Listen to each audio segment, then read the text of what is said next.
We Do Biz. 3 minutes Un expert. Un conseil. sur We Do Biz. 3 minutes, un conseil, un expert, c'est tout de suite sur We Do Biz où j'ai le plaisir de retrouver Evelyne Platnik-Cohen. Bonjour. Bonjour. Evelyne Platnik-Cohen, vous êtes fondatrice et dirigeante de Booster Academy.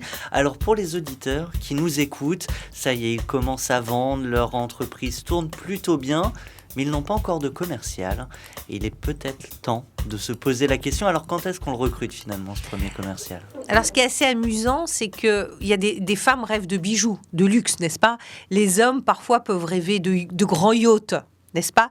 Mais l'entrepreneur, il rêve de quoi ? L'entrepreneur, il rêve de commerciaux, de dizaines de commerciaux qui vont aller chercher du business. Simplement, son premier commercial, il faut le mériter.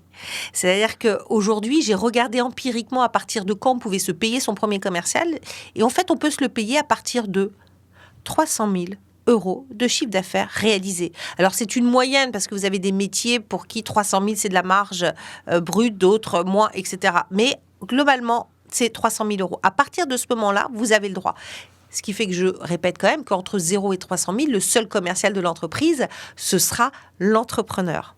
Alors, à quel moment, en réalité, on peut vraiment recruter ce commercial ? Je crois que la première chose, et pourquoi ces 300 000 correspondent à un point qui est intéressant, c'est qu'on a vraiment bien identifié sa cible.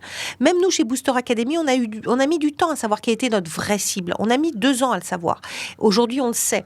Et aujourd'hui, je crois que l'entrepreneur doit savoir quelle est sa cible. Il a dû tester. Il s'est pris quelques cibles mauvaises, on va dire, dans la figure. Et là, tout à coup, il a bien identifié. Il a mis en place un plan de vente. Ça, c'est intéressant parce que je ne peux pas faire rentrer de commerciaux si je ne sais pas comment je vais vendre.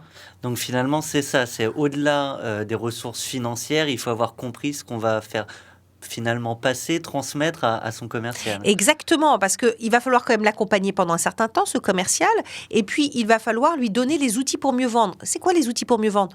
Des plaquettes correctes, un site internet correct, il va falloir lui donner un plan de vente, peut-être même, un référentiel de compétences, qu'est-ce que vous attendez de lui sur le terrain ? Donc un certain nombre d'outils qu'il faut prendre le temps de mettre en place et de consolider. Et alors finalement, comment on le recrute, ce commercial ? Eh bien, je crois que le premier commercial, il faut le recruter c'est quelqu'un que vous devez plus ou moins connaître. C'est quelqu'un que vous avez déjà identifié, peut-être, alors, je dirais pas chez des clients, mais autour de vous.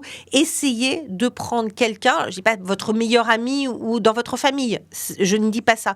Mais c'est quelqu'un dont vous avez déjà perçu les qualités et les relations humaines, que vous avez peut-être testé d'une manière ou d'une autre. Voilà. Moi, je vous conseille sur les premiers commerciaux, comme sur les premiers collaborateurs, de ne pas aller chercher trop loin. Oui, parce que comme toujours, on ne veut pas se planter. Un grand merci à vous, Evelyne Platnik-Cohen. En tout cas, ce sera plus facile de ne pas se planter avec ces précieux conseils. À très bientôt sur l'antenne de We Do Biz. À bientôt. Merci.